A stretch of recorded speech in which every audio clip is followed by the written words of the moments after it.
அனைவருக்கும் வணக்கம். நான் ஜோதிடர் தமிழரசன் பேசுகிறேன். இந்த சேனல் ஃபஸ்ட் டைம் பார்க்குறவங்களா இருந்தீங்கன்னா சப்ஸ்கிரைப் பண்ணிக்கோங்க, பெல் பட்டனை கிளிக் பண்ணிக்கோங்க, ஆளுங்கிற ஆப்ஷன் இருக்கும், அதையும் செலக்ட் பண்ணிக்கோங்க. அப்போ தான் நாங்கள் போடுற வீடியோஸ் எல்லாமே உங்களுக்கு நோட்டிஃபிகேஷன் வரும்.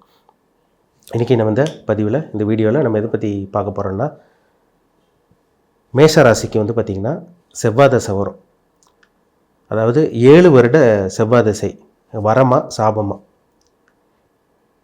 அதை பற்றி தான் நம்ம பார்க்க போகிறோம். சரிங்களா? மேஷராசிங்கிறது பார்த்திங்கன்னா காலபுருஷ தத்துவப்படி முதல் ராசி மேஷராசி. மேஷராசி உங்கள் ராசிக்கு பார்த்திங்கன்னா 3 நட்சத்திரம் வரும். அதாவது அஸ்வினி நட்சத்திரம், பரணி நட்சத்திரம், கார்த்திகை நட்சத்திரம். அஸ்வினி நட்சத்திரக்காரங்களுக்கு பார்த்திங்கன்னா பிறக்கும் போதே கேது தசை முடிஞ்சு, சுக்கிர தசை முடிஞ்சு 20 வருஷம் முடிஞ்சு, சூரிய தசை ஒரு 6 வருஷம் முடிஞ்சு, சந்திர தசை ஒரு 10 வருஷம் முடிஞ்சு உங்களுக்கு செவ்வாய் தசை வரும். அதாவது 5ஆவதாக உங்களுக்கு செவ்வாய் தசை வரும். சரிங்களா? 5ஆவது தசையாக உங்களுக்கு செவ்வாய் தசை வரும். கேது, சுக்கிரன், சூரியன், சந்திரன், செவ்வாய் 5ஆவது தசையாக வரும். பரணி நட்சத்திரத்தில் பிறந்தவங்களுக்கு பார்த்திங்கன்னா பிறக்கும் போது சுக்கிர தசை முடிஞ்சு, அப்புறம் பார்த்திங்கன்னா சூரிய தசை முடிஞ்சு 6 வருஷம் முடிஞ்சு, சந்திரன் ஒரு 10 வருஷம் தசையை நடத்துவார். அதுக்கப்புறம் உங்களுக்கு 4ஆவதாக உங்களுக்கு செவ்வாய் தசை வரும். 7 வருஷம் தசையை நடத்தும். கார்த்திகை நட்சத்திரக்காரங்களுக்கு பார்த்திங்கன்னா 3ஆவதாக செவ்வாய் தசை வரும். அதாவது பிறக்கும் போதே சூரிய தசை, அதுக்கப்புறம் 10 வருஷம் சந்திர தசை, அப்புறம் 7 வருஷம் செவ்வாய் தசை நடக்கும். இப்படி தான் அவங்க லைஃப் போகும். மேஷராசிக்காரங்களோட வாழ்க்கை இப்படி தான் போகும். இப்போ இந்த செவ்வாய் என்னென்ன லக்னங்களுக்கு நல்லது செய்யும், யோகத்தை செய்யும், பாசிட்டிவ் நெகட்டிவ் எல்லாம் பார்த்துடலாம். சரிங்களா? ராசிங்கிறது மேஷம். நீங்கள் மேஷராசி, உங்கள் ராசி அதிபதி செவ்வாய். பொதுவாகவே மேஷராசிக்காரங்க நல்ல ஒரு ஃபயர் மாதிரி இருப்பாங்க, துடிப்பானவர்களாக இருப்பாங்க, வைராகியம் மிக்கவங்களாக இருப்பாங்க, பிடிவாதக்காரங்களாக இருப்பாங்க, கோபக்காரங்களாக இருப்பாங்க, தன்மானத்தை விட்டு கொடுக்காம இருப்பாங்க மேஷராசிக்காரங்க. மேஷங்கிறது முதல் ராசிங்க. காலபுருஷ தத்துவப்படி ஃபஸ்ட்டு நம்பர் 1 ராசின்னு சொல்லலாம் மேஷராசி. இப்போ உங்கள் ராசிக்கு பார்த்திங்கன்னா உங்கள் ராசிநாதன் தசை. சரிங்களா? செவ்வாய் தசை. இது எல்லாத்துக்கும் யோகம் செய்யாது. மேஷராசிக்காரங்க செவ்வாய் தசை வந்துச்சுன்னா 7 வருஷம் சூப்பராக இருக்குன்னு சொல்லுவாங்க. அப்படியெல்லாம் கிடையாதுங்க. லக்னம் மாறிடுச்சுன்னா அப்படியே அது அவயோக தசையாக மாறிடும். இப்போ நீங்கள் பார்த்திங்கன்னா மேஷராசி, மேஷ லக்னத்தில் பிறந்திருக்கீங்க. ஒரு சில பேரெல்லாம் ராசி லக்னமும் ஒன்றே வந்துடுவாங்க. ராசியும் லக்னமும். லக்னங்கிறது உயிர், ராசிங்கிறது உடல். நான் நிறைய வீடியோவில் சொல்லியிருக்கேன். லக்னங்கிறது உயிர், ராசிங்கிறது உடல். மேஷராசி, மேஷ லக்னம் இவங்களுக்கு பார்த்திங்கன்னா செவ்வாய் தசை வரும். செவ்வாய் லக்னாதிபதியாகவும் 8ஆம் அதிபதியாகவும் செவ்வாய் தசை வருவார். செவ்வாய் ஒரு நல்ல ஒரு ஸ்தானத்தில் இருந்துட்டார்னா, இப்போ செவ்வாய் பார்த்திங்கன்னா உங்களுக்கு கேந்திர ஸ்தானத்தில் 1, 4, 7, 10, அதே மாதிரி பார்த்திங்கன்னா திரிகோண ஸ்தானத்தில் 1, 5, 9லலாம் இருந்துட்டாருன்னா அது உங்களுக்கு பாவகிரக சேர்க்கை இருக்கக்கூடாது. முக்கியமாக சுபகிரக சம்மந்தப்பட்டுருணும். பாவகிரக சேர்க்கை இருந்துருச்சுன்னா அந்த 7 வருஷம் செவ்வாய் தசை வீண் தான். 7 வருஷம் செவ்வாய் தசை ஒரு போராட்டமான ஒரு வாழ்க்கை கண்டிப்பாக கொடுத்துரும். செவ்வாய் பார்த்திங்கன்னா கேந்திர ஸ்தானம் 1, 4, 7, 10, திரிகோண ஸ்தானம் 1, 5, 9ன்னு சொல்லுவாங்க. அதாவது விஷ்ணு ஸ்தானம், மகாலட்சுமி ஸ்தானம்னு சொல்லுவாங்க. அந்த இடத்துல செவ்வாய் நின்று தசை நடத்தும் போது இயற்கை சுபகிரகமான குரு, சுக்கிரன், நல்ல ஒரு வளர்பிறை சந்திரன், இல்லை பௌர்ணமி பக்கத்தில் இருக்க சந்திரன், இந்த மாதிரி இருந்து உங்களுக்கு தசை நடத்துச்சுன்னா கண்டிப்பாக அந்த 7 வருஷம் செவ்வாய் தசை ஒரு பக்காவான ஒரு தசையாக இருக்குங்க. உங்கள் வாழ்க்கையில் மறக்க முடியாத தசையாக உங்களுக்கு செவ்வாய் தசை ஏற்படுத்தி கொடுக்கும், அதிகாரத்தை கொடுக்கும். அதே மாதிரி மண், பூமி யோகம். ஒருத்தருக்கு செவ்வாய் தசை நடந்துருச்சுனாலே வந்துட்டாலே, மேஷராசிக்காரங்க பாருங்கள், மேக்ஸிமம் செவ்வாய் தசை வந்துட்டாலே ஒன்றா வீடு மாறுறது, இல்லை இடத்த மாற்றுறது, வீடு வாங்குறது, பூமி யோகம்னு சொல்லுவாங்க. செவ்வாய்க்கு பூமிக்காரகன், இரத்தக்காரகன் செவ்வாய். அப்போ பூமி யோகத்தை கண்டிப்பாக கொடுக்கும். ஒரு சில பேர்த்துக்கெல்லாம் பூர்வீக சொத்து வராமல் இருக்கும். இந்த டைம்லலாம் பூர்வீக சொத்து கைக்கூடி வரும். அதாவது செவ்வாய் சுபகிரகத்தோட சம்மந்தப்பட்டால் மட்டும்தான். சரிங்களா? பாவிகளோட சம்மந்தப்பட்ட செவ்வாய் பார்த்திங்கன்னா பெருசாக யோகத்தை செய்கிறது கிடையாது. இப்போ நீங்கள் மேஷராசி, மேஷ லக்னத்தில் இருப்பீங்க. அவர் பார்த்திங்கன்னா செவ்வாய் சனியோட சேர்ந்துட்டாலோ இல்லை ராகோட நெருக்கமான டிகிரியில் சேர்ந்துட்டா இந்த செவ்வாய் திசை கண்டிப்பாக வேலை செய்யாது. 7 வருஷம் வாழ்க்கையை வீண் பண்ணி விட்டுரும்.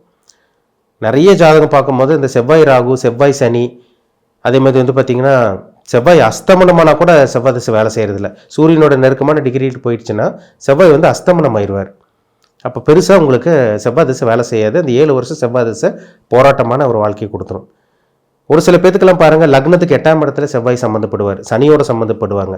அவங்களுக்கு ஆயுள் தோஷம், விபத்து சந்திக்கிறது, அடிக்கடி ஆக்சிடென்ட் ஆகுறது, உடம்புல தையல் போடுறது, மருத்துவமனைக்கு போகிறது, ஹாஸ்பிட்டல் செலவு பண்ணுறது, ட்ரீட்மெண்ட் எடுக்கிறது, அறுவை சிகிச்சை செய்கிறது, இந்த மாதிரி விஷயங்கள்லாம் இந்த செவ்வாய் சனி 8ஆம் இடம் சம்மந்தப்பட்டால் கண்டிப்பாக கொடுக்கும்.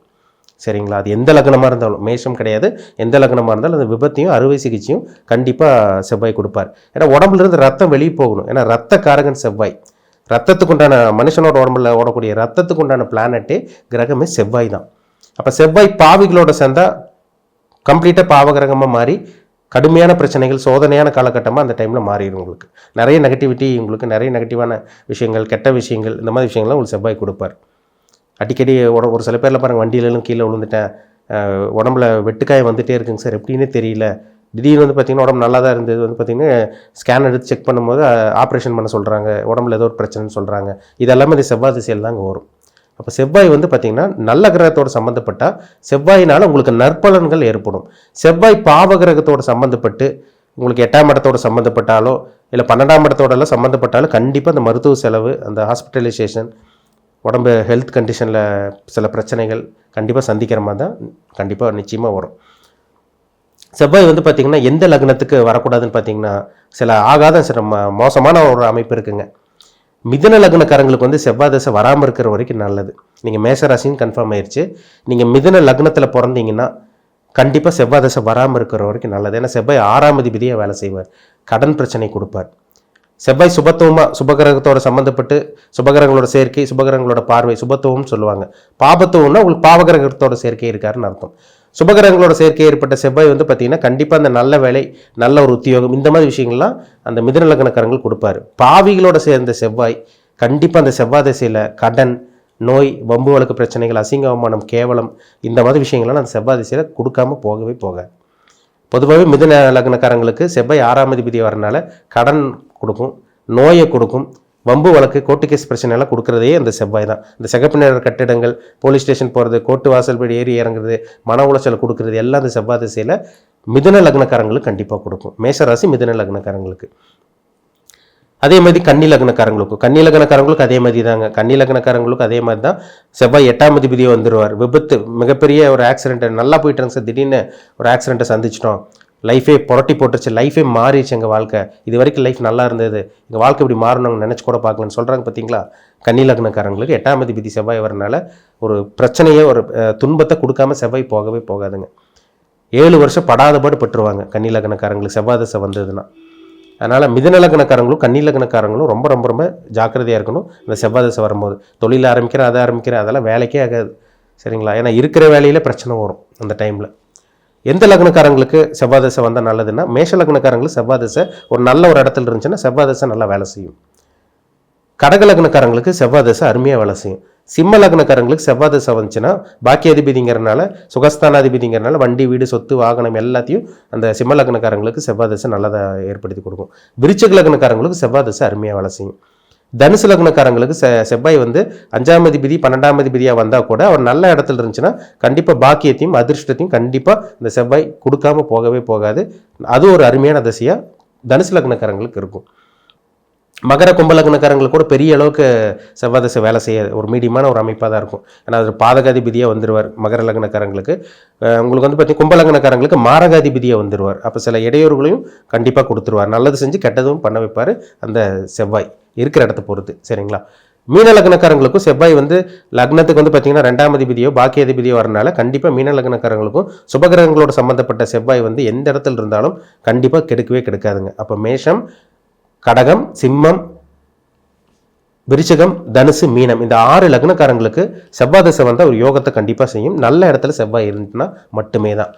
கன்னி லக்னக்காரங்களுக்கும் மிதுன லக்னக்காரங்களுக்கும் செவ்வாய் தசை வராமல் இருக்கிற வரைக்கும் நல்லது. சப்போஸ் வந்துருச்சுன்னா அவர் சுபகிரக சம்மந்தப்பட்டால் தப்பிச்சிருவீங்க. பாவகிரகத்தோட சம்மந்தப்பட்டால் கண்டிப்பாக அந்த செவ்வாய் தசையில் ஆக்சிடென்ட் ஆகிறது, அறுவை சிகிச்சை, சொத்து பிரச்சனை, அண்ணந்தம்பி தகராறு, ரத்த உறவினர்களால் பகை, இந்த மாதிரி விஷயங்கள்லாம் அந்த செவ்வாய் கண்டிப்பாக கொடுக்கும் அந்த 7 வருடம் செவ்வாய் தசையில், சரிங்களா. அப்போ இந்த லக்னக்காரங்க, கன்னி லக்னக்காரங்களும் மிதுன லக்னக்காரங்க செவ்வாய் தசை வரும்போது எச்சரிக்கை கவனம் பாருங்கள். உங்கள் வயசு என்னன்னு பாருங்கள், உங்கள் ஏஜ் என்ன, இப்போ உங்களுக்கு செவ்வாய் தசை போயிட்டுருக்கா, நீங்கள் என்ன நட்சத்திரம், அஸ்வினியா, பரணியா, கார்த்திகையா, இப்போ உங்கள் செவ்வாய் தசை நடந்துகிட்ருக்கா, லைஃப்பில் எப்படி உங்கள் லைஃப்பில் என்னென்ன மாற்றங்கள் நடக்கும். செவ்வாய் தசை வந்து பார்த்திங்கன்னா 7 வருட செவ்வாய் தசை வந்து பார்த்திங்கன்னா உங்களுக்கு நன்மை செய்ய போதா இல்லை தீமை செய்ய போதா, உங்களுக்கு பாசிட்டிவாக நெகட்டிவாக, இந்த மாதிரி விஷயங்கள்லாம் உங்கள் பிறப்பு ஜாதகம், உங்கள் ஜனன ஜாதகம், தனிப்பட்ட ஜாதகத்தை பார்த்தா தான் நம்ம 100% துல்லியமாக சொல்ல முடியும். செவ்வாய் நல்லது பண்ணணும்னா உங்களுக்கு வந்து பார்த்திங்கன்னா நல்ல லக்னத்தில் நீங்கள் பிறந்திருக்கணும். கன்னி லக்னம் மிதுன லக்னத்தில் பிறந்து பாவகிரகங்களோட சேர்ந்த செவ்வாய் கண்டிப்பாக சில இடையூறுகளும் சில விளைவுகளும் மோசமான விளைவுகளும் கண்டிப்பாக கொடுக்காம போகவே போகாது. அதனால் என்ன லக்னத்தில் பிறந்திருக்கீங்க பாருங்கள். ஏன்னா மேஷராசின்னு தெரிஞ்சிருச்சு. என்ன லக்னம், செவ்வாய் எந்த இடத்துல இருக்கார், யாரோட சேர்ந்துருக்கார், யாரால் பார்க்கப்பட்டிருக்காரு, இதை பார்த்து தெளிவாக தெரிஞ்சுக்கங்க. அது ரொம்ப நல்லதுங்க. சரிங்களா? செவ்வாய் தசை வந்து உங்களுக்கு சாதகமாக பாதகமான உங்கள் தனிப்பட்ட ஜாதகத்தை பார்த்து தெரிஞ்சுக்குங்க. மீண்டும் அடுத்த பதிவில் சந்திக்கும் வரை உங்களிடமிருந்து விடைபெறுவது உங்கள் ஜோதிடர் தமிழரசன். இந்த சேனல் பிடிச்சிருந்தா உங்கள் நண்பருக்கு உறவினருக்கும் ஷேர் பண்ணுங்கள், லைக் பண்ணுங்கள், சப்ஸ்கிரைப் பண்ணுங்கள், பெல் பட்டனை கிளிக் பண்ணுங்கள், ஆல்ங்கிற ஆப்ஷன் இருக்கும், அதையும் செலக்ட் பண்ணிக்கோங்க. அப்போ தான் நாங்கள் போடுற வீடியோஸ் எல்லாம் உங்களுக்கு நோட்டிஃபிகேஷன் வரும். நன்றி, வணக்கம்.